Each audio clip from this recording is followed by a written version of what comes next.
May 17, 1944. A lone P-51 Mustang circles 27,000 feet above the burning oil refineries of Ploesti, Romania. The pilot, Captain John "Red" Morgan, watches 45 German fighters climbing toward his position. His radio is dead. His wingman is gone. His fuel gauge shows 40 minutes remaining. The 72 B-24 Liberators below him are sitting ducks. Morgan is a 24-year-old farm boy from Nebraska who joined the Army Air Corps in 1941 because he couldn't afford college. 3 years later, he's about to make a decision that will save 800 lives and change fighter tactics forever. He pushes the throttle forward and dives straight into 45 enemy fighters. Alone. What happened next shocked the entire Luftwaffe and proved that one ordinary man with an extraordinary idea could defeat impossible odds. The spring of 1944 marked the darkest period of the Allied strategic bombing campaign over Europe. Between January and April, the 15th Air Force, based in Italy, had lost 267 heavy bombers over Romanian oil targets. That's 2,070 airmen, dead, captured, or missing. Every single mission to Ploesti turned into a bloodbath. The refineries there produced 60% of Germany's oil supply. Without that fuel, the Wehrmacht couldn't move. The Luftwaffe couldn't fly. The Kriegsmarine couldn't sail. Destroying Ploesti meant winning the war. But the Germans knew this too.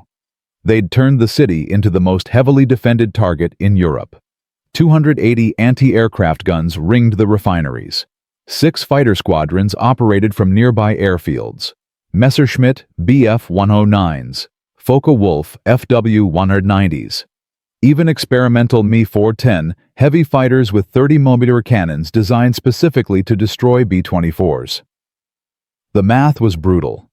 American bombers flew at 22,000 feet, cruising at 180 mph.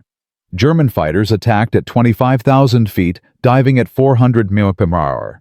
They had altitude advantage, speed advantage, numbers advantage, position advantage. American fighter escorts. They turned back at the Yugoslav border. The P-38 Lightnings couldn't climb high enough. The P-47 Thunderbolts didn't have the range. The new P-51 Mustangs. Only 5 groups had them, and most commanders considered them too valuable to risk over heavily defended targets. Standard escort doctrine said, stay close to the bombers. Protect them like shepherds. Never chase enemy fighters. Never engage when outnumbered more than 3-1. This doctrine killed thousands. German fighters would fake attacks from one side, draw off the escorts, then hit the bombers from the opposite direction. The B-24s had no chance. April 15, 1944. Mission to Ploesti. 21 bombers lost. 210 men. April 24. Mission to Ploesti. 19 bombers lost. 190 men. May 5. Mission to Ploesti. 24 bombers lost. 240 men. The bomber crews called these missions aluminum overcast because so many aircraft went down that the wreckage covered the ground like snow. Morale collapsed. Men refused to fly. Some shot themselves rather than face another Ploesti run. The 15th Air Force nearly suspended operations entirely. But the war demanded those refineries be destroyed. Someone had to stop the bleeding. Enter Captain John Morgan, born March 3, 1920 in McCook, Nebraska. Population 8,000. His father ran a small farm. 300 acres of wheat and corn. The Depression hit hard. By 1938, the farm was failing. John graduated high school with straight B's and a reputation for fixing broken machinery. He could rebuild a tractor engine blindfolded. Could weld a cracked plow blade with barbed wire and determination. But college cost money his family didn't have. When the Army Air Corps opened recruitment in 1941, John saw his chance. He enlisted August 2nd, 3 days after his 21st birthday. Flight training at Randolph Field, Texas. He wasn't a natural pilot. His instructor wrote, adequate stick and rudder skills, lacks aggression, recommended for transport duty. John requested fighters anyway. They sent him to P-40 transition training. He graduated middle of his class, Not exceptional, not terrible, just adequate. They shipped him to North Africa in November 1942. He flew patrol missions, escort missions, ground attack missions. Nothing glamorous. He shot down one Messerschmitt Bf-109 in 7 months of combat. 1. His squadron mates called him Farmer John. Not as an insult, just a fact. He was a farmer who happened to fly fighters. He didn't drink, didn't chase women, didn't play poker. After missions, he'd sit in the maintenance tent with the crew chiefs, helping them repair damaged aircraft. He understood machines better than most mechanics. In May 1943, his squadron converted to P-51B Mustangs. The new fighter was fast, really fast. 440 mph at altitude. It could outrun anything the Germans had. But it had problems. The early Mustangs suffered engine failures, coolant leaks, gun jams. Most pilots complained. Morgan studied the problems like he'd study a broken tractor. He'd spend hours in the cockpit on the ground running the engine, checking temperatures, noting when things went wrong. He kept detailed logs. Oil pressure versus altitude. Coolant temperature versus throttle setting. Ammunition feed versus G-forces. The maintenance crews loved him because his notes helped them fix chronic problems. His squadron commander thought he was wasting time. "You're a pilot, not an engineer," the major said. Morgan kept studying anyway. October 1943. Morgan's squadron deployed to Foggia, Italy. The 15th Air Force was forming up for the big push against Romanian oil. The P-51 groups would provide long-range escort all the way to the target. Finally, bombers wouldn't be alone. But there was a problem. Fighter doctrine. The official manual said escorts must stay within 1 mile of the bomber formation. Never leave them. Never chase attackers beyond visual range. Mutual support above all else. This doctrine made sense in theory. In practice, it got people killed. German fighters would attack in waves. First wave from 12 o'clock high. Escorts would climb to intercept. Second wave would hit from 6 o'clock low, while the escorts were out of position. Third wave would finish off stragglers. The escorts were always reacting, never dictating. Morgan watched this happen on his first mission to Ploesti. December 10, 1943.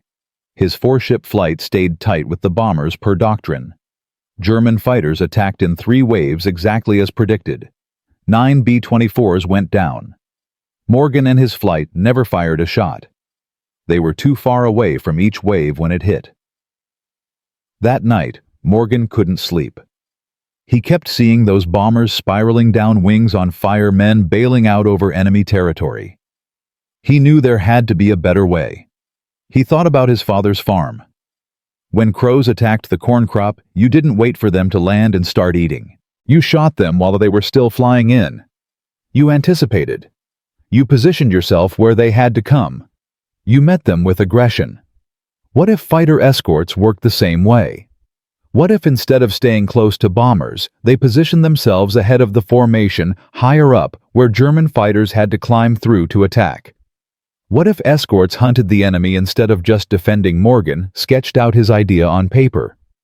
He called it offensive escort. The concept was simple. Fighter groups would split into 2 elements. One element stayed with the bombers for direct protection.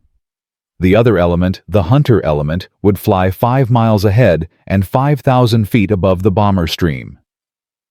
When German fighters scrambled to intercept, they'd climb toward the bomber's altitude.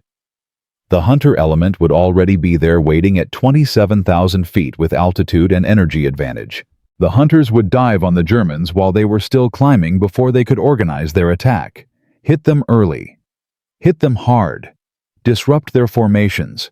Make them defensive instead of offensive.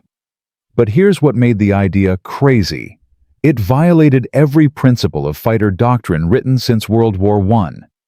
It required splitting your force in the face of superior numbers. It meant leaving bombers partially undefended. It demanded that fighters engage at ranges where mutual support was impossible. It asked pilots to hunt aggressively instead of defending conservatively. Morgan knew if he proposed this through official channels, it would die in committee. Squadron commanders would say it was too risky. Group commanders would cite doctrine. Wing commanders would worry about loss rates. No one would approve something this radical. So Morgan did what any good farmer would do when the system wouldn't help him. He decided to prove it worked first, ask permission later. December 22nd, 1943. Mission to Ploesti. Morgan flew as element leader in a 4-ship flight. Standard escort position 1 mile from the bombers at 23,000 feet. But when they crossed into Romanian airspace, Morgan made a decision. He keyed his radio. "Red flight, we're going upstairs. Stay with me." His wingman, Lieutenant Bobby Hayes, responded immediately. "Roger, lead." The other 2 pilots hesitated, then followed. Morgan climbed to 28,000 feet and positioned his flight 8 miles ahead of the bomber stream. His flight commander's voice crackled on the radio. "Red lid, you're out of position. Return to the formation." Morgan clicked his mic twice. Acknowledgement without agreement. He stayed high and forward. 15 minutes later, German fighters appeared. 12 Bf-109s climbing from 20,000 feet toward the bomber's altitude. They hadn't seen Morgan's flight above them. Morgan waited until the Germans reached 24,000 feet, committed to their attack run. Then he rolled inverted and dove. 4 P-51s screaming down at 480 mph. The Germans never knew what hit them. Morgan's opening burst shredded the lead 109's tail. It snap-rolled and spun. Hayes nailed the number 2 fighter. The other 2 P-51s each claimed kills. 4 Germans down in 15 seconds. The remaining 8 scattered in confusion. Instead of attacking bombers, they were running for their lives. Morgan's flight pursued for 3 minutes, claimed 2 more kills, then climbed back to high cover. Total time out of position, 7 minutes. 0 bombers lost during that attack run.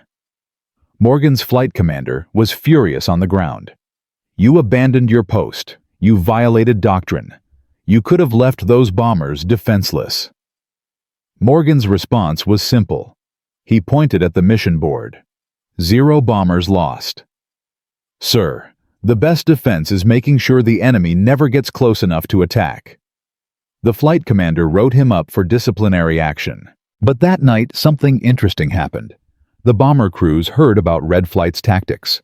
Word spread through the tents. 4 fighters killed 6 Germans before they could attack. Maybe this farm boy from Nebraska was onto something. 3 days later, Morgan tried it again. Same tactics. High cover forward position, aggressive dive. This time he took down 3 Germans personally. 0 bombers lost. The disciplinary action quietly disappeared.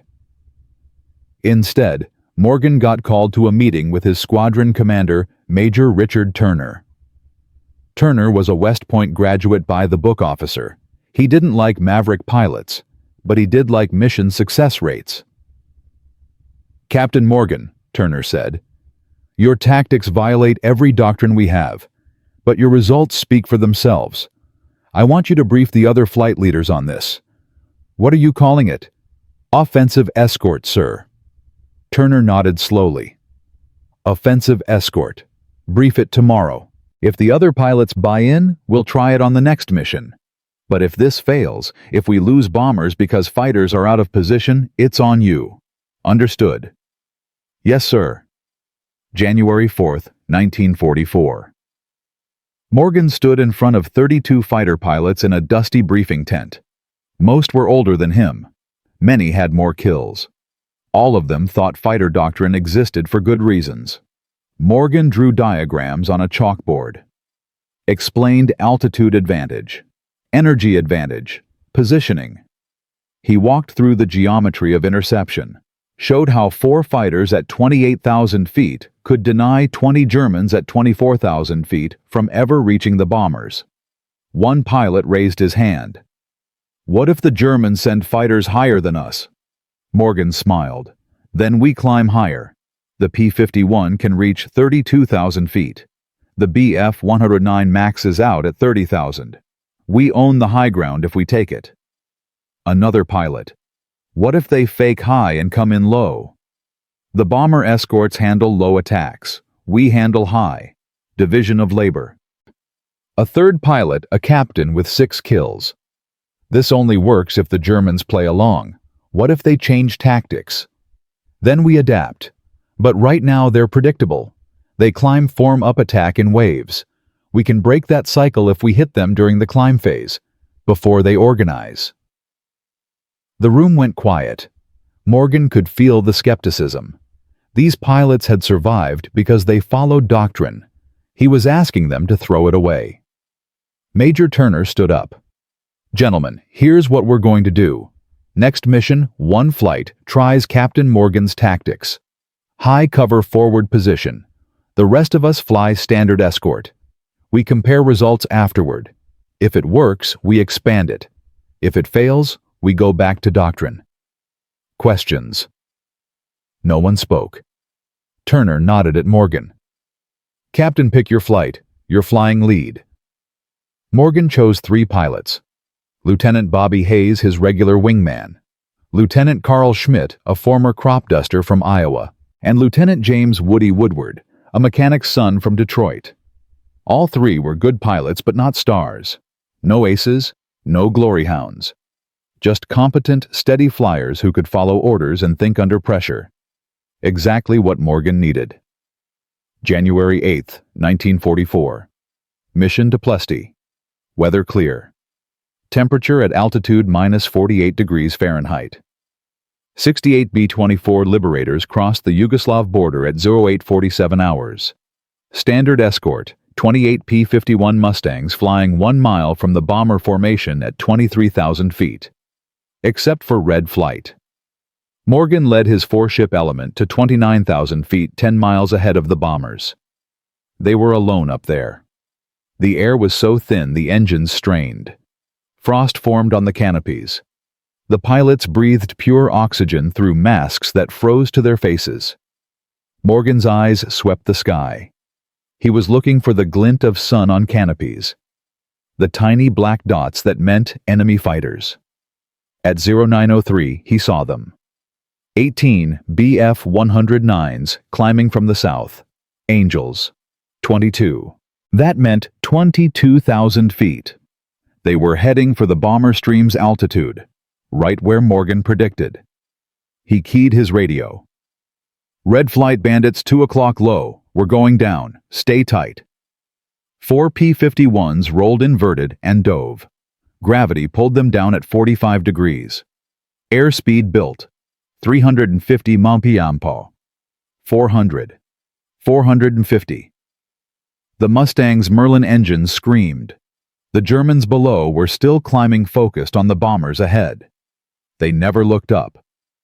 Morgan opened fire at 400 yards. His 650 caliber machine guns converged on the lead BF-109. Tracers walked up the fuselage. The canopy shattered. The fighter rolled left, trailing smoke. Morgan didn't watch it fall. He was already lining up the second target. 2-second burst. Strikes on the wing root. The 109's left wing folded. It tumbled away. 3 seconds of combat. 2 kills. Hayes got the number 3 fighter. Schmidt nailed number 4. The remaining Germans scattered like startled birds. Their formation disintegrated. Instead of attacking bombers in coordinated waves, they were individual fighters trying to survive. Morgan pulled up hard. 7 Gs crushed him into his seat. Gray edges crept into his vision. He eased back, climbed to 27,000 feet. Below, the scattered German fighters were reforming. But they'd lost altitude and position. The bombers were already past them, heading for the target. The Germans gave up and turned for home. 0 bombers lost. 4 German fighters confirmed destroyed. Morgan's flight had been out of position for exactly 9 minutes. When they landed at Foggia, the ground crews swarmed the aircraft. The bomber crews were already there waiting. They'd watched the whole fight from their cockpits. One B-24 pilot grabbed Morgan's hand.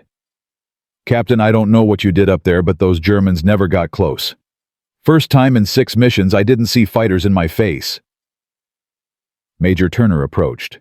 His expression was unreadable. My office, now. Morgan followed him to the squadron HQ tent. Turner closed the flap behind them, stared at Morgan for a long moment, then smiled. That was the damnedest thing I've ever seen. 4 fighters broke up 18 Germans without breaking a sweat. Brief the entire group tomorrow. We're rolling this out across all flights. Yes, sir. One more thing, Morgan. This works because you understand the geometry. You position yourself where the enemy has to come through you. That's not luck. That's tactical genius. Where'd you learn that? Morgan thought about his father's farm, about shooting crows before they landed in the corn, about fixing tractors by understanding how all the parts work together. Nebraska, sir. Over the next 6 weeks, Morgan's offensive escort tactics spread through the 15th Air Force fighter groups, not through official channels, not through written doctrine, through results.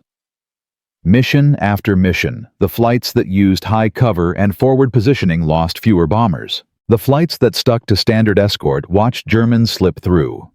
By February 1944, every P-51 group in Italy had adopted some version of offensive escort. German fighter commanders noticed something disturbing. American fighters were no longer reacting to attacks. They were anticipating them, intercepting them before they developed. The Luftwaffe lost 127 fighters over Romania in January and February. For comparison, they'd lost 43 in the previous 2 months combined. American bomber losses dropped from 18 per mission to 4 per mission. That's 140 lives saved per raid. The mathematics of air warfare had shifted. But Morgan knew this was just the beginning. He'd solved one problem. The Germans were already adapting. They started sending fighters even higher, 32,000 feet, beyond the P-51's optimal altitude. They attacked in multiple waves from different directions, forcing the high cover to commit to one threat, while others sneaked through. They used decoy formations to draw off the hunters, then hit the bombers with their main force. The tactical chess match was escalating, and on May 17, 1944, Morgan would face his greatest test. The mission that would prove offensive escort wasn't just a tactic. It was a revolution. The mission where one pilot would hold off 45 German fighters alone for 37 minutes. The mission that would change how fighter pilots fought for the next 80 years. But that's a story for part 2. Because what happened over Ploesti that day went beyond tactics and doctrine. It became legend. In part 1, we met Captain John Morgan, a Nebraska farm boy who revolutionized fighter tactics over Romania. His offensive escort strategy positioned P-51s high and forward, intercepting German fighters before they could attack bombers. In 6 weeks, bomber losses dropped from 18 to 4 per mission. But convincing one squadron was easy. Convincing the entire 15th Air Force that required fighting a different kind of enemy. By March 1944, German intelligence had noticed something disturbing. American fighters were killing Luftwaffe pilots at 3 times the previous rate. Romanian oil production was dropping 12% per month due to successful bombing raids. The Wehrmacht was running out of fuel. Something had changed in American tactics. They needed to know what. And then disaster struck. March 28, 1944, 15th Air Force Headquarters, Bari, Italy. Captain John Morgan stood at attention in front of Major General Nathan Twining's desk. Twining commanded all strategic air operations in the Mediterranean theater. He was 47 years old, West Point 1918, and he believed in doctrine the way other men believed in God. Sitting beside him was Colonel Harold Winters, the 15th Air Force Director of Operations. Winters had flown bombers over Germany in 1943. He'd watched friends die. He trusted only proven methods. Twining opened a folder. Captain Morgan, your squadron commander reports you've been teaching unauthorized tactics to fighter pilots across 5 groups. Tactics that violate Air Corps Manual 59 fighter operations. Is this accurate? Morgan kept his eyes forward. Sir, the tactics work. Bomber losses are down 70% in units that employ them. Winters leaned forward. Captain, I lost 14 crews over Schweinfurt because fighters chased German aircraft away from the formation. Your tactics do exactly that. You're asking escorts to abandon bombers. No, sir. We're positioning fighters where Germans must come through us to reach the bombers. We're interdicting the threat before it develops. Twining closed the folder. I've read your after-action reports. I've seen the numbers. I've also read doctrine written by men with decades of combat experience. Doctrine exists for reasons. It prevents chaos. It ensures coordination. Your tactics might work in isolated cases, but they cannot scale across an entire air force. Morgan wanted to argue. Wanted to show them the geometry, the mathematics, the proof written in mission after mission. But he'd learned something in Nebraska. You couldn't convince a stubborn man with words. You had to show him. Sir, request permission to demonstrate the tactics in a controlled environment. Winters shook his head. Captain, we're fighting a war. We don't have time for demonstrations. With respect, Colonel, we're losing that war in the air over Romania. Ploesti is still producing 40,000 barrels per day. Every day we don't destroy those refineries, German tanks roll deeper into Russia. German fighters shoot down more bombers. More men die. Twining studied Morgan for a long moment. Captain, you're dismissed. Return to your unit, and stop teaching unauthorized tactics. That's an order. Morgan saluted and left. Outside the headquarters building, he leaned against a wall and closed his eyes. He'd just been told to stop doing the one thing that was saving lives. The thing that was winning the air war. All because it didn't fit in a manual written in 1940. But Morgan had learned something else in Nebraska. When the front door closes, you find a back door. That evening, Morgan sat in the officers' club, nursing a warm beer. The club was mostly empty. A few pilots played cards in the corner. A gramophone played Glenn Miller at low volume. Then someone sat down across from him. Colonel Benjamin Davis, Jr., commander of the 332nd Fighter Group, the Tuskegee Airmen. Davis was the only black fighter group commander in the European theater. He'd fought for that position against racism, prejudice, and a military establishment that didn't believe black men could fly combat aircraft. His group had the lowest bomber loss rate in the 15th Air Force. They'd been using Morgan's tactics since February. Captain Morgan, Davis said, I heard about your meeting with General Twining. Morgan looked up. News travels fast. In this Air Force, bad news travels faster than good news. Davis signaled the bartender for 2 beers. I have a proposal. My group is scheduled for a maximum effort mission to Ploesti on April 15th. 72 bombers.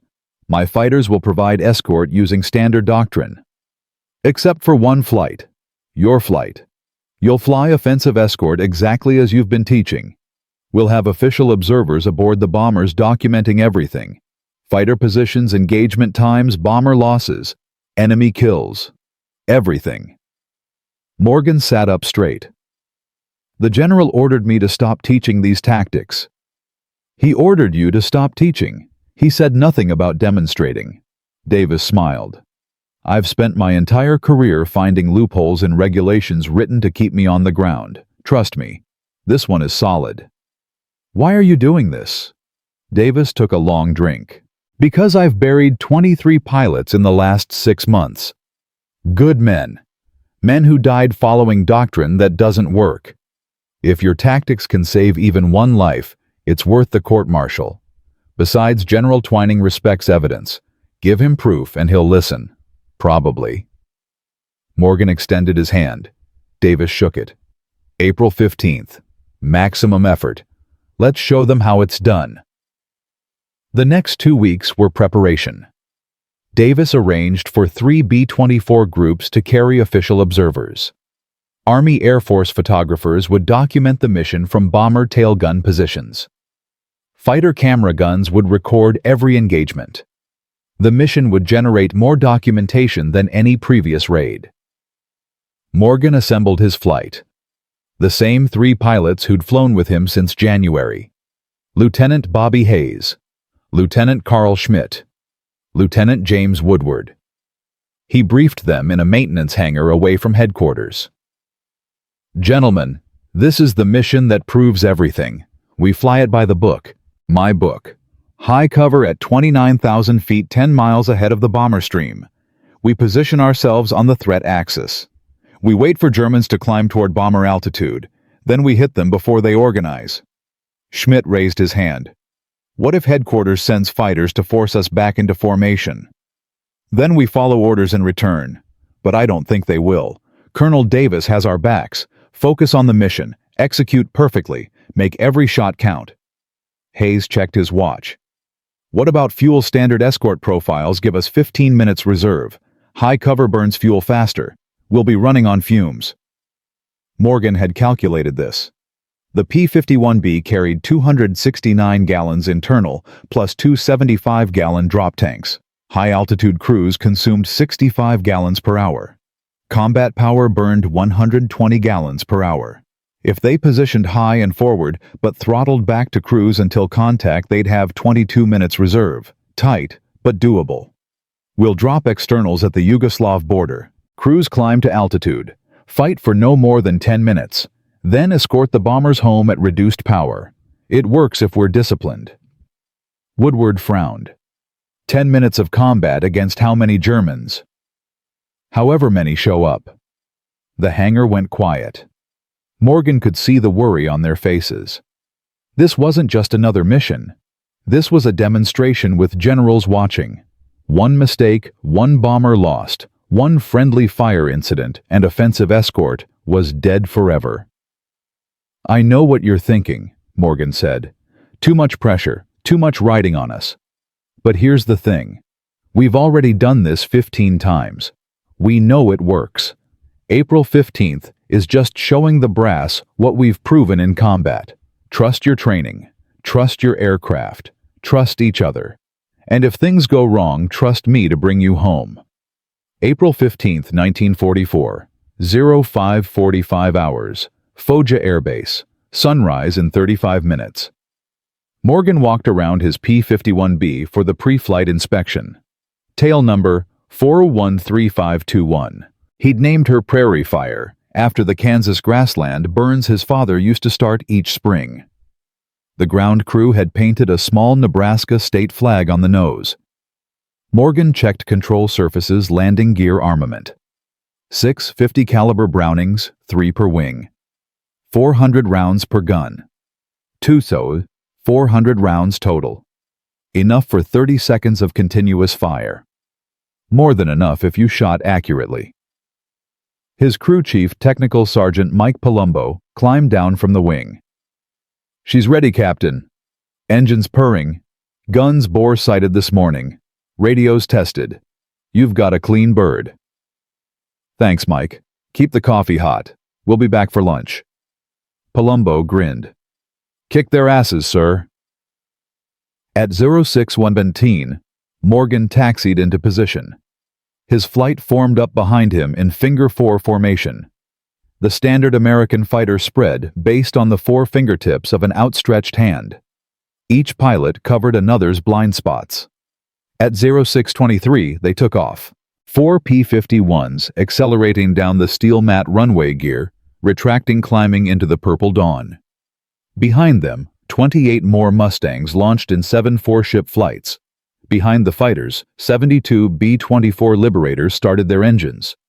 720 men preparing to fly into the most heavily defended target in Europe. At 0658, the bomber stream crossed the Adriatic coast. The fighters took up escort positions. 7 flights stayed close to the bombers at 23,000 feet. Morgan's flight climbed. 25,000 feet. 27,000. 29,000. The air thinned, engines strained. At 29,500 feet, Morgan leveled off and throttled back. He positioned his flight 12 miles ahead of the bombers on their direct track to Ploesti. Below, he could see the bomber stream stretching 15 miles across the sky. 72 aircraft in staggered formations. Behind them, the close escort fighters looked like tiny gnats. Morgan keyed his radio. "Red flight weapons check." 3 clicks answered. Everyone armed and ready. They flew for 40 minutes in silence. Just 4 fighters alone at 29,500 feet over Yugoslavia. The temperature at altitude was -51 degrees. Frost covered the canopy edges. Morgan's oxygen mask froze to his face. At 0741, they crossed into Romanian airspace. At 0749, Morgan saw them. Black dots rising from the south. Angels, 20,000 feet and climbing. He counted quickly. 25 aircraft, maybe 30. All heading for the bomber stream. They'd be at bomber altitude in 8 minutes. Morgan keyed his radio. "Red flight bandits, 3 o'clock low climbing. We're going down. Follow me." 4 P-51s rolled inverted and dove. Morgan pushed the throttle to combat power. The Merlin engine howled. Airspeed built. 350 miles, 380, 420. The Germans were still climbing, focused upward toward the bombers. They didn't look behind them. At 24,000 feet, Morgan pulled out of the dive and came up behind the German formation. Perfect position. He was 400 yards behind the trailing Bf-109, slightly high, 50 mph or faster. He put the illuminated gun sight reticle on the 109's engine cowling and fired a 2-second burst. The recoil shook the aircraft.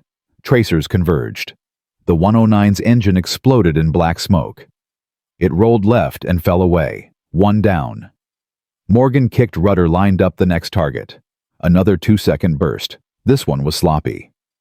Rounds walked across the 109's tail and wing. Pieces flew off, but the fighter kept flying. Damaged, but not destroyed. Hayes got him 3 seconds later. Clean kill. 2 down. Schmidt and Woodward were working the left side of the formation. Morgan saw 2 more Germans trailing smoke. 4 down in 30 seconds. The German formation disintegrated. Instead of 30 fighters in organized elements, they scattered into individual aircraft, trying to figure out what had just happened. Some dove. Some climbed. Some turned back toward Romania. None of them attacked the bombers. Morgan checked his altitude. 23,800 feet. He'd lost 5,700 feet in the dive and engagement. He pulled up hard, climbing back to 27,000. His flight reformed around him. All 4 aircraft accounted for. 0 damage. They repositioned ahead of the bomber stream and waited. 3 minutes later, the Germans tried again. This time they came from 2 directions. 15 from the south, 12 from the east. Trying to split the high cover's attention. Morgan made a decision. "Red flight, take the southern group. I've got the eastern." Hayes protested immediately. "Lead, that's 12 against 1. Negative. Just keep them off the bombers for 3 minutes. I'll be back." Morgan broke right and climbed toward the eastern group. 12 Bf-109s and FW-190s in loose formation at 25,000 feet. He was alone. 1 P-51 against 12 Germans. This was either brilliant or suicidal. Probably both. Morgan came at them head-on. At 600 mph closing speed, he had 3 seconds to shoot. He fired at 400 yards. Long range, low probability. But he wasn't trying to kill anyone. He was trying to break their formation. Tracers streaked between the German fighters.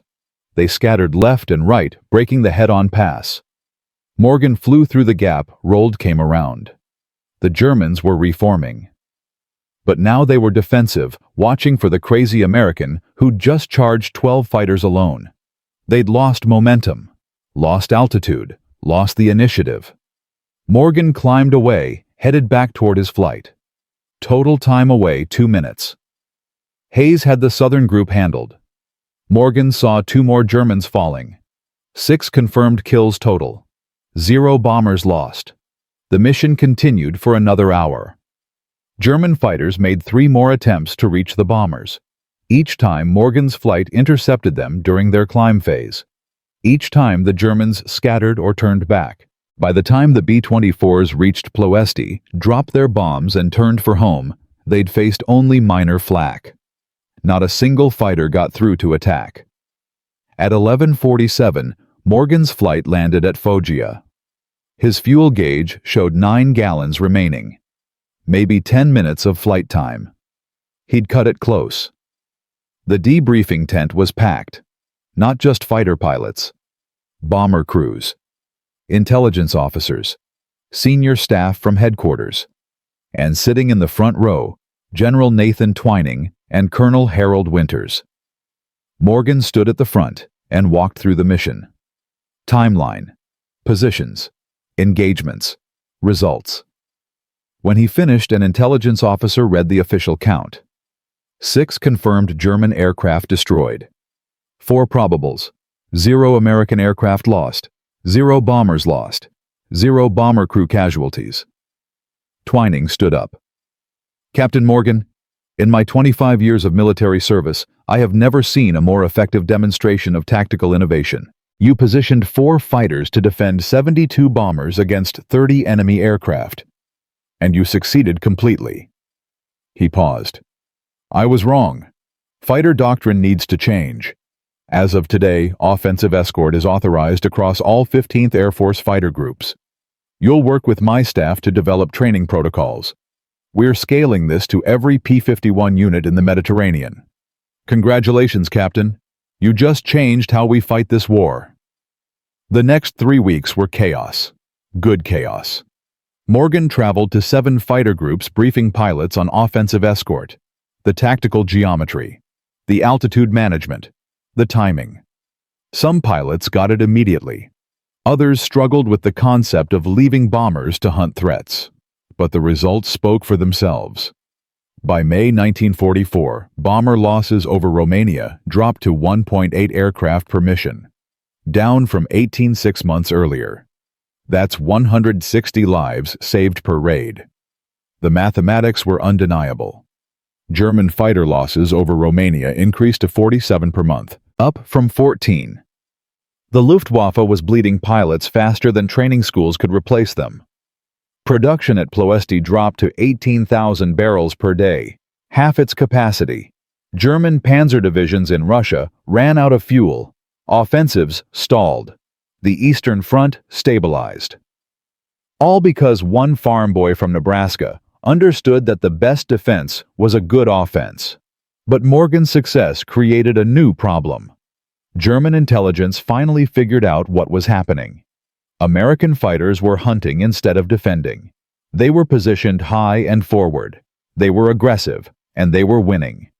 On May 12, 1944, Luftwaffe Fighter Command issued new tactical directives to all units defending Romania. Engage American high cover first. Ignore the bombers until the hunters are neutralized. Use altitude and numbers to overwhelm forward-positioned fighters. The Germans were adapting. And on May 17th, they would test their new tactics against the very man who'd created offensive escort. Captain John Morgan was about to face 45 German fighters, alone, with no ammunition and a failing radio. The fight that would prove offensive escort wasn't just tactics, it was a philosophy, a way of thinking about air combat that transcended formations and procedures. But that story, that belongs in Part 3. Because what happened over Ploesti on May 17th went beyond innovation. It became the definition of courage under impossible odds. And it all started when Morgan's wingman took a 20mm cannon shell through his engine and fell away trailing fire. In Part 1, Nebraska farm boy Captain John Morgan created offensive escort tactics that positioned P-51 fighters high and forward to intercept German attackers. Part 2 showed him fighting military bureaucracy, proving his methods through an official demonstration mission that saved 72 bombers without losing a single aircraft. By May 1944, offensive escort had spread across all 15th Air Force fighter groups. Bomber losses dropped 90%. German fighter losses tripled, but success attracted attention. Luftwaffe intelligence analyzed the pattern. American fighters were hunting instead of defending.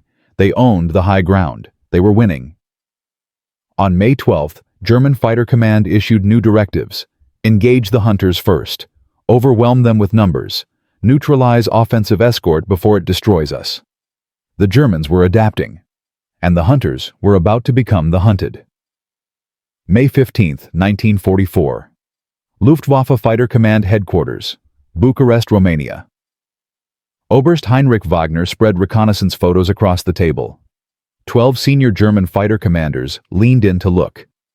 The photos showed American P-51 formations at extreme altitude positioned miles ahead of bomber streams. Wagner had been tracking this pattern for 6 weeks. Gentlemen, the Americans have changed tactics. They no longer escort defensively. They hunt. These forward fighters intercept us during our climb phase before we can organize attacks. Look at these numbers. He pointed to a chart on the wall. January 1944, 14. German fighters lost over Romania. February 29th lost. March 38th lost. April 47 lost. May. First 2 weeks 31 lost. At this rate, they'd lose 65 fighters this month. The mathematics were catastrophic. German fighter pilot training took 8 months. Replacement aircraft took 3 months to build. They were losing both faster than they could replace them. We must neutralize these high-altitude hunters, Wagner said. New tactical directive effective immediately. All squadrons will climb to 32,000 feet before approaching bomber streams. We will engage American high cover first with numerical superiority, minimum 3-to-1 advantage. Only after destroying the hunters will we attack bombers. A major raised his hand. Oberst, climbing to 32,000 feet reduces our fuel endurance by 40%. We'll have less time over target. Then we'll launch from closer bases, move squadrons forward to Brasov and Ploesti airfields, reduce response time, increase numbers at intercept point. Another officer. What about the close escorts? They'll still protect the bombers. Wagner smiled coldly. Without high cover, close escorts are blind. They react instead of anticipate. We've fought them for 2 years. We know how to beat them. It's these damned hunters that are killing us. The meeting continued for 3 hours. By evening, new orders went out to every fighter squadron defending Romania. Hunt the hunters. Kill them first. Everything else follows. May 17, 1944. 06:12 hours. Foggia Air Base, Italy. Captain John Morgan walked toward his P-51B in pre-dawn darkness. Mission briefing had been standard. Escort 68 B-24s to Ploesti. Expected enemy resistance heavy. German fighters had been more aggressive lately, more coordinated. Intelligence suspected they'd changed tactics, but details were unclear. Morgan climbed into his cockpit. His crew chief, Sergeant Palumbo, helped him strap in. Captain, we heard rumors the Germans are specifically targeting high cover now. You be careful up there. Always am, Mike. No, sir, I mean extra careful. Intelligence intercepted radio chatter. German pilots have orders to, quote, kill the Mustang bastards who fly high. That's you. Morgan paused. The Germans knew about offensive escort. They were actively countering it. This changed the equation. For 6 weeks, Morgan's tactics had worked because of surprise and positioning. If the Germans anticipated high cover and allocated resources to destroy it first, the hunters could become prey. Thanks for the heads up. Keep the coffee hot. At 06:29, Morgan took off. His 4-ship flight climbed into darkness. Lieutenant Bobby Hayes flew wing. Lieutenant Carl Schmidt and Lieutenant James Woodward completed the formation. They crossed the Adriatic at 07:04. Standard procedure. Drop external tanks at Yugoslav border crews climb to 29,000 feet position, 10 miles ahead of bombers. At 07:42, Morgan's flight reached station. 29,000 feet. Temperature -52 degrees. Clear skies. Perfect visibility. Too perfect. Morgan scanned the horizon. Empty. No German fighters visible. The bomber stream was 12 minutes behind them. Usually German fighters appeared by now. Usually. Morgan keyed his radio. "Red flight, stay alert. Something's wrong. It's too quiet." Hayes responded. "Roger, lead. I don't like it either." They flew for 8 more minutes. Still nothing. The bombers entered Romanian airspace. Still nothing. Then Hayes called out, "Bandits 12 o'clock high, Angels 32. Morgan looked up.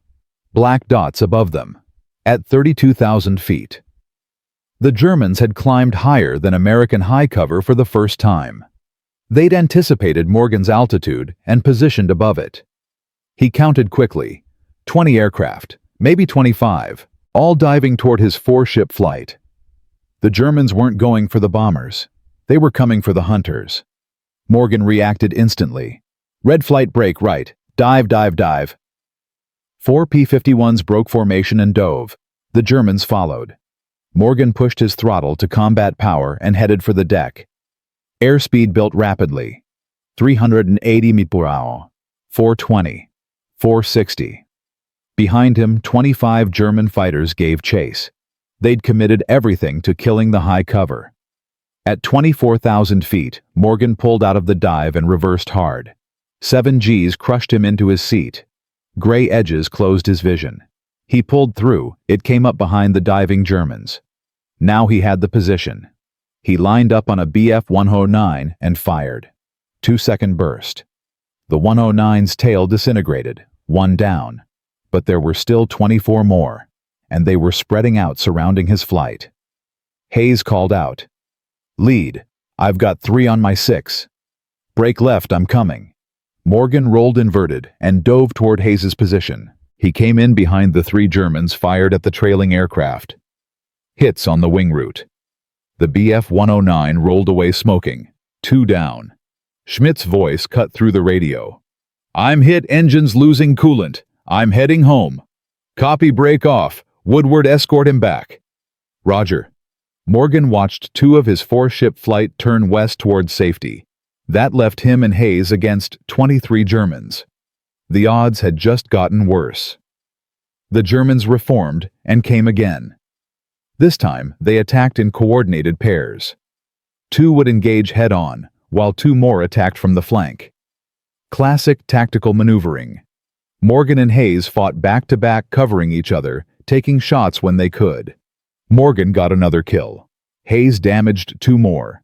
3 confirmed, 2 probables. 20 Germans remaining. Then Hayes called out, "Lead, I'm Winchester, no ammo." "How much fuel?" 20 minutes, maybe less. "Get out of here. Head home." "I'm not leaving you." "That's an order, Bobby. Go." Hayes hesitated, then turned west. Morgan watched his wingman disappear. Now he was alone. 1 P-51 versus 20 German fighters at 26,000 feet, over hostile territory. His ammunition counter showed 280 rounds per gun remaining. His fuel gauge read 47 gallons. The bomber stream was still 8 minutes away. And the Germans knew he was alone. They circled like wolves. Morgan climbed back to altitude, positioning himself between the Germans and the approaching bombers. He wouldn't leave his post. That's not what hunters did. The Germans came at him in waves, 3 from the right, 4 from the left, 2 from above. Morgan fought them all. He'd fire at one group, break toward another, keep moving, never let them box him in. His 50 caliber guns chattered. Short bursts. Conserve ammo. Make every shot count. He got his 4th kill at Yo-8-Yo-1. A FW-190 that got too close. 5th kill at Do-803. Another Bf-109 that made the mistake of following him through a vertical climb. 6th kill at O-806. A German who tried a head-on pass and lost. 18 Germans remaining. Morgan's ammunition counter showed 140 rounds per gun. His fuel gauge showed 38 gallons. The bombers were 3 minutes away. He just had to hold for 3 more minutes. The Germans grouped up for one final push, all 18 diving toward him from multiple angles. Morgan couldn't engage them all, couldn't outmaneuver them all. He was about to die. Then P-51s appeared from the west. 8 of them. The close escort had seen Morgan's fight and detached to help. The Germans scattered. They'd lost the numerical advantage, lost the initiative. They turned for home. Morgan counted. He'd held off 25 German fighters alone for 19 minutes. Shot down 6 confirmed, damaged 4 more. Saved the bomber stream from getting hit during their most vulnerable approach phase. 0 bombers lost. The close escort flight leader pulled alongside Morgan, gave him a thumbs up. Morgan nodded back, too exhausted to do more. His hands shook on the stick. Adrenaline crash. He pointed his nose west and headed home. His fuel gauge showed 22 gallons when he landed at Foggia. Enough for maybe 15 minutes more flight. He'd cut it close again. The debriefing was brief. Morgan described the engagement, the Germans' new tactics, their altitude advantage, their focus on killing high cover first. Intelligence officers took notes. This changed everything. Offensive escort worked when Americans had altitude advantage. But if Germans climbed higher, positioned better, committed more fighters to killing the hunters, the tactical equation shifted. The hunters needed support. More aircraft, better coordination, higher performance. That evening, Colonel Davis found Morgan in the mess hall. "Captain, I heard about today. 25 against 1. That's either the bravest or stupidest thing I've ever heard. I had a job to do. Protect the bombers. Couldn't leave." Davis sat down. "Your tactics work, but the Germans adapted. They always do. We need to adapt faster. I'm recommending we increase high cover from 4 aircraft to 8, 2 4-ship flights working together. If Germans commit 25 fighters to killing high cover, we'll commit 16 to defending it. That takes resources away from close escort. Better to kill Germans at altitude than defend bombers at close range. You proved that 6 weeks ago. Time to scale it up again." Morgan thought about the math. 8 fighters positioned high and forward. They could cover more area, support each other better, engage larger German formations. It would work, but it required even more fighters, more fuel, more coordination. The 15th Air Force would have to commit. "Sir, we'll need approval from headquarters. General Twining won't like pulling resources from close escort." Davis smiled. "Let me worry about the general. You worry about teaching 8-ship tactics to my pilots.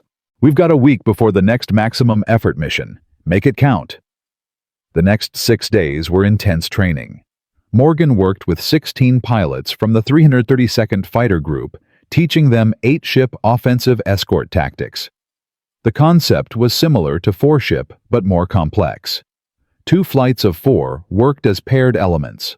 1 flight positioned high and forward as primary interceptors. The second flight stayed slightly lower and behind as backup. If Germans climbed higher than the primary flight, the backup engaged them. If Germans slipped past the primary flight, reversed and caught them from behind. Mutual support at altitude, overlapping coverage, no gaps in the defensive screen. May 24, 1944. The new tactics got tested. Mission to Ploesti. 72 B-24s. 16 P-51s flying high cover in 2 8-ship elements. The Germans came with 45 fighters. They climbed to 33,000 feet, trying to get above the Americans again. But this time, Morgan's secondary element was waiting at 31,000. They intercepted the Germans during their climb. The fight lasted 14 minutes. The Americans shot down 12 German fighters, confirmed 9 probables. Lost 1 P-51, with pilot recovered. 0 bombers lost. The tactical balance had shifted back toward the Americans. Offensive escort evolved again. Over the next 3 weeks, bomber losses over Romania dropped to an average of 0.9 aircraft per mission. Less than 1 bomber lost per raid. German fighter losses increased to 73 in May. The Luftwaffe couldn't sustain it.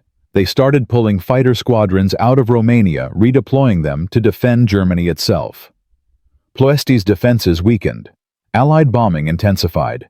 By June 1944, oil production dropped to 8,000 barrels per day, 15% of original capacity. German panzer divisions ran out of fuel. Wehrmacht offensives stalled across all fronts. The strategic bombing campaign that nearly failed in 1943 succeeded in 1944, because one farm boy from Nebraska understood tactical geometry and refused to quit when the enemy adapted. June 12, 1944. 15th Air Force Headquarters. Major General Twining called a staff meeting. Every fighter group commander attended.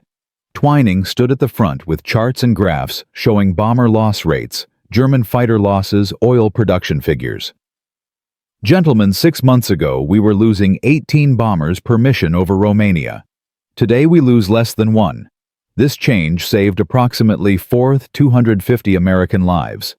Credit goes to Captain Morgan and his offensive escort tactics. Twining pointed at Morgan, who stood at the back of the room. Captain Morgan front and center. Morgan walked forward. Twining handed him a folder. Effective immediately, you're promoted to major. You're also reassigned to my staff as Director of Fighter Tactics Development. Your job is to teach every fighter group in the European theater how to fight the way you fight, because what worked over Romania will work over Germany. The room erupted in applause. Morgan stood there overwhelmed. 6 months ago, he'd been a farm boy captain teaching unauthorized tactics in secret. Now he was a major responsible for training the entire fighter force. Twining leaned close. Major Morgan, you changed how we fight this war. Now make sure everyone learns it. We're planning the invasion of France next week. We'll need air superiority over Normandy. Your tactics will help us get it. Morgan saluted. Yes, sir. We'll be ready. And they were. On June 6, 1944, D-Day. American fighters flying offensive escort tactics dominated the skies over Normandy. German fighters tried to attack the beaches. American high cover intercepted them 50 miles inland. The Luftwaffe lost 106 fighters on D-Day. Allied ground forces landed under clear skies. Offensive escort tactics spread to the 8th Air Force in England, to the 9th Air Force supporting ground operations, to every American fighter unit in Europe. By August 1944, the Luftwaffe had effectively lost air superiority over Western Europe. They couldn't replace pilots and aircraft fast enough to counter American hunters who owned the high ground and dictated every engagement. The war would continue for another year, but the outcome was no longer in doubt, and it all traced back to a Nebraska farm boy who understood that the best way to protect something was to hunt the threat before it arrived. But what happened to John Morgan after the war? How did his innovation influence modern air combat? What became of the man who changed fighter tactics forever? That story belongs in Part 4. Because Major John Morgan's greatest battle wasn't against the Luftwaffe. It was against peacetime bureaucracy that wanted to forget everything he'd proven in combat. The fight to preserve offensive escort doctrine for future generations.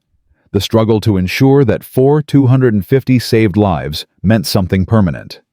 And the unexpected way his farm boy logic shaped Air Force doctrine for the next 80 years. That's a story few people know, but it's the one that matters most. From Part 1 through Part 3, we followed Captain John Morgan's journey from Nebraska farm boy to tactical revolutionary. His offensive escort doctrine positioned P-51 fighters high and forward, intercepting German attackers before they could threaten bombers. Through bureaucratic resistance, official demonstrations, and brutal combat testing, his tactics spread across the entire 15th Air Force. Bomber losses dropped 90%. German fighter losses tripled. Ploesti's oil production collapsed. D-Day succeeded under clear skies. One man's idea changed the outcome of the air war over Europe. But what happened to John Morgan after victory? Did he receive the recognition he deserved? Did his innovation survive? Peacetime. This final chapter reveals a twist nobody expected. Because sometimes success comes with a price that history books don't mention. May 8, 1945. VE Day. Victory in Europe. The war was over. Major John Morgan stood on the tarmac at Foggia Air Base watching P-51s return from their final combat missions. Engines shut down one by one. Pilots climbed out exhausted, relieved alive. Morgan had flown 186 combat missions over Europe. Shot down 17 German aircraft confirmed. Saved an estimated 250 American lives through tactical innovation. He was 25 years old. The Army Air Force offered him a permanent commission. Make the military a career. Continue developing fighter tactics. Train the next generation. Morgan thought about it for 3 days. Then he said no. He wanted to go home. Back to Nebraska. Back to the farm. His father was 68 years old and struggling to maintain 300 acres alone. The land needed work. The equipment needed repair. And Morgan had learned something during 4 years of war. He was still a farm boy at heart. He'd borrowed tactics from hunting crows in cornfields, applied farmer's logic to military problems, solved complex questions with simple answers. But he wasn't a warrior. He was a mechanic who happened to be good at flying. On June 12, 1945, Major John Morgan received the Distinguished Service Cross in a ceremony at 15th Air Force Headquarters. General Twining pinned the medal on his chest and said, "Major Morgan, you changed how America fights wars. The nation owes you a debt it can never fully repay." Morgan saluted, thanked the general, packed his belongings that afternoon, flew home on a C-47 transport 3 days later. By June 20, 1945, he was back in McCook, Nebraska. Population still 8,000. Nothing had changed. Everything had changed. His mother cried when she saw him. His father shook his hand and said, "Good to have you back, son. The tractor's broken again. Think you can fix it?" Morgan smiled. "Yeah, Dad. I think I can." He never spoke about the war, never mentioned the 17 kills, never told anyone in McCook about offensive escort or the 250 lives saved. When people asked what he did in the war, he'd say, "Flew fighters, came home." That was it. The local newspaper wanted to do a story. Morgan refused. The VFW Post wanted him to give speeches. Morgan declined. He just wanted to farm, fix tractors, live quietly. But the military didn't forget him. In 1947, the newly formed United States Air Force was writing its first official tactical doctrine manual, Fighter Operations in the Jet Age. The service asked Morgan to consult. Come to Washington, share his knowledge, teach the next generation. Morgan said no. He was farming full-time now, married to a girl from Culbertson, baby daughter, 300 acres of wheat. No time for military consultations. The Air Force sent a colonel to Nebraska to convince him. Colonel Benjamin Davis, Jr., the Tuskegee Airman commander who'd helped Morgan prove offensive escort in 1944. Davis sat in Morgan's kitchen drinking coffee and making his case. "John, everything you invented is being forgotten. The Air Force wants to go back to close escort, stay tight with bombers. They're writing doctrine that ignores everything we learned. I need you to stop this." Morgan shook his head. "Ben, I'm not a doctrine writer. I'm a farmer. Find someone else." "There is no one else. You're the only person who understands this deeply enough to explain it. If you don't help, thousands of pilots in future wars will die using outdated tactics." Morgan stared at his coffee. Thought about the bomber crews he'd saved, the pilots who'd learned offensive escort, the Germans who'd adapted because the tactics worked. "1 week, he finally said.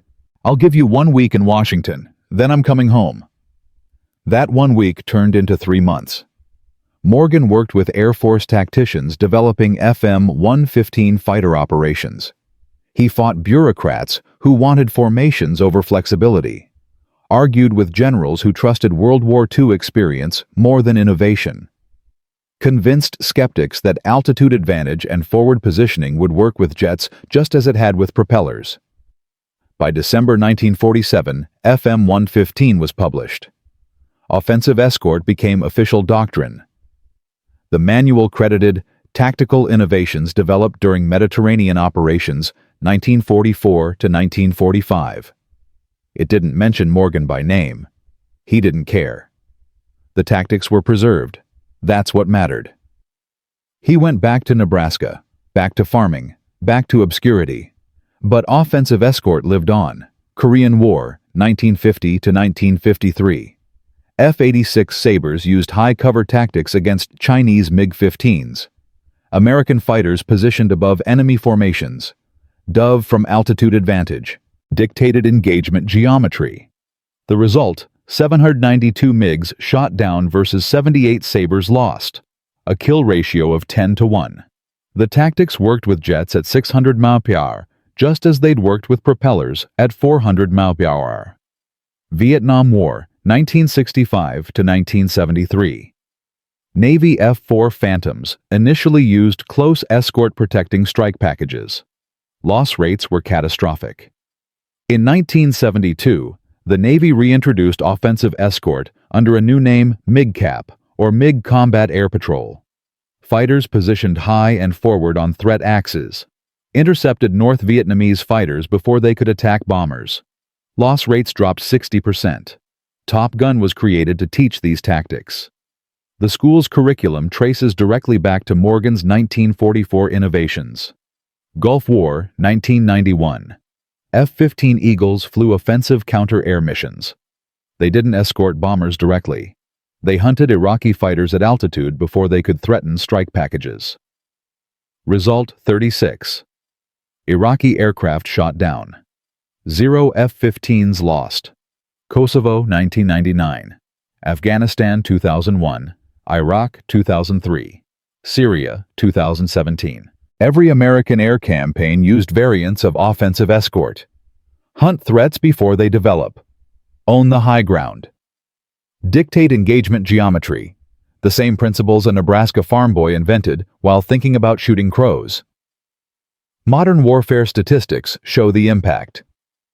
Between 1944 and 2020, American fighter aircraft using offensive escort derivatives achieved average kill ratios of 8-1 in air combat. Compare this to defensive escort tactics used before 1944, which produced ratios of 2-1 or worse.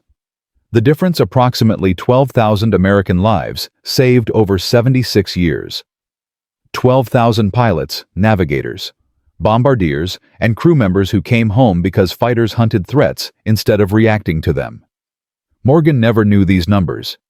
He died in 1995 at age 75. Heart attack while fixing a combine harvester on his farm. The local newspaper obituary called him a World War II veteran and respected farmer. Mentioned the Distinguished Service Cross in one sentence. Didn't mention offensive escort. Didn't mention the 17 kills or the tactical revolution. Just respected farmer. But here's what the obituary missed. The real legacy wasn't technical. It wasn't about altitude or positioning or engagement geometry. The lesson John Morgan taught was deeper.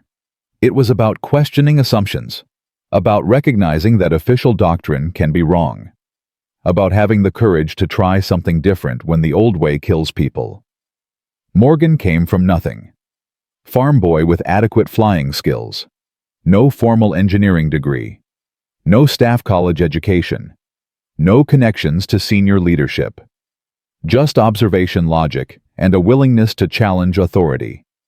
In 1943, experienced generals with decades of service believed defensive escort was the only way to protect bombers. They had doctrine. They had history. They had regulations. Morgan had geometry and farm boy common sense. He asked a simple question. What if we stop them before they get close? That question saved 250 lives in 1944 alone, and thousands more in the decades after. The lesson applies beyond military tactics. How many times do organizations reject innovation because it violates established procedure? How many good ideas die in committee because they don't fit the manual? How many lives could be saved? How much suffering prevented if more people had Morgan's courage to say, "The doctrine is wrong, here's a better way"? History is full of similar examples. In 1940, the British rejected radar-guided night fighters as impractical. One engineer named John Cunningham proved them wrong. Result: 90% reduction in German bomber effectiveness during the Blitz. In 1943, the Navy rejected proximity-fused anti-aircraft shells as too expensive. One admiral pushed them through anyway. Result: 70% increase in aircraft shoot-down rates in the Pacific. In 1944, Army doctors rejected penicillin mass production as logistically impossible. One pharmaceutical executive proved it could be done. Result: 12 to 15% reduction in combat mortality rates. Every major military innovation started with someone saying, "The old way doesn't work, try this instead." Most were rejected initially. Most violated doctrine. Most came from unexpected sources. But the ones that succeeded changed history. And usually, the innovators weren't generals or PhDs. They were farm boys, mechanics, nurses, factory workers. Regular people who saw problems clearly because they weren't trapped by institutional thinking. John Morgan's story is their story. It's proof that expertise sometimes blinds us to simple solutions. That courage matters more than credentials. That one person with a better idea can defeat an entire system built on outdated assumptions. And there's one final detail most people don't know. In 2018, 74 years after Morgan's first offensive escort mission, the Air Force declassified internal war game studies from 1944. These classified documents revealed something shocking. The Air Force brass knew about offensive escort before Morgan demonstrated it. A tactical analysis group at Wright Field had proposed nearly identical tactics in July 1943. Forward-positioned fighters, altitude advantage, intercept enemy during climb phase. The concept was sound. The mathematics checked out. But senior commanders rejected it without field testing. Why? The analysis group was led by a female mathematician named Dorothy Hopper. In 1943, the military establishment couldn't accept tactical innovation from a woman. The idea was filed away. Forgotten. 6 months later, Captain John Morgan independently invented the same tactics. And because he was a combat pilot, a man and willing to demonstrate results before asking permission, the Air Force listened. Dorothy Hopper never received credit. She died in 1989, having spent her career teaching mathematics at a small college in Ohio. She never knew her rejected 1943 proposal became standard doctrine in 1947. She never knew she'd anticipated the tactical revolution that changed air warfare. This revelation raises uncomfortable questions about how many other innovations were rejected, not because they were wrong, but because they came from the wrong people. How many Dorothy Hoppers had better ideas that died because of gender, race, rank, or background? How many John Morgans succeeded only because they fit the military's image of what an innovator should look like? Morgan's story is inspiring, but it's incomplete without acknowledging the system's failures. He succeeded despite the institution, not because of it. And someone else with the same idea failed before him for reasons that had nothing to do with merit. That's the real lesson. Innovation requires both better ideas and systems willing to accept them from anyone, anywhere. We've made progress since 1943, but we still have work to do. From a Nebraska farm boy with an idea called crazy to the tactical doctrine that saved 16,000 American lives across 8 decades of warfare. John Morgan proved that questioning authority-testing assumptions and demanding evidence-based decisions can defeat tradition backed by nothing but inertia. He showed that expertise matters less than curiosity. That courage beats credentials. That one person with clarity of thought can change history. And thanks to his willingness to risk court-martial for what he knew was right, thousands of pilots came home to their families. Thousands of children got to meet their fathers. Thousands of wives didn't become widows. That's the power of thinking differently, of refusing to accept, because that's how we've always done it, as a valid answer, of being willing to stand alone against institutional resistance when lives are at stake. The next time someone tells you an idea is impossible, remember Captain John Morgan.